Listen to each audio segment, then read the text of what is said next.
Nurse তো বললো যে সব ঠিক আছে, কিন্তু ওভার হয়ে গেছে, একদিন 2 দিন মানে, কিন্তু বাচ্চা যখন টাইমের ওভার হয়ে যায় তখন তো আবার উভয়ের মৃত্যুর ঝুঁকি থাকে। রাইট, পানি শুকায় যায়। হ্যাঁ, পানি শুকায় যায়। তো দেখলাম যে 10 মিনিট আলহামদুলিল্লাহ আল্লাহ পাক খালাস হয়ে গেল। এরকমভাবে পারিবারিকভাবে আরও কয়েকটা এরকম ঘটনা ঘটছে, আল্লাহ পাক সুস্থ করছে। তো পরে চিন্তা করলাম যে আসলে এটা একটা জগৎ আছে মনে হয়। তখন স্টুডেন্ট, পড়াশোনা করি, তখন এই লাইন সম্পর্কে ততটা আইডিয়া নাই, ধারণা নাই। হুম।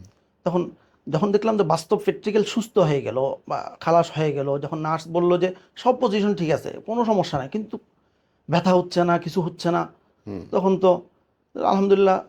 পরে চিন্তা করলাম যে আসলে এ লাইনও দরকার, কেননা মানুষ তো দেখতেছি বিপদে পড়তেছে। এখন যদি উনি ছিল বিদায় আল্লাহ পাক সহজ করছে ওনার মাধ্যমে, হুম।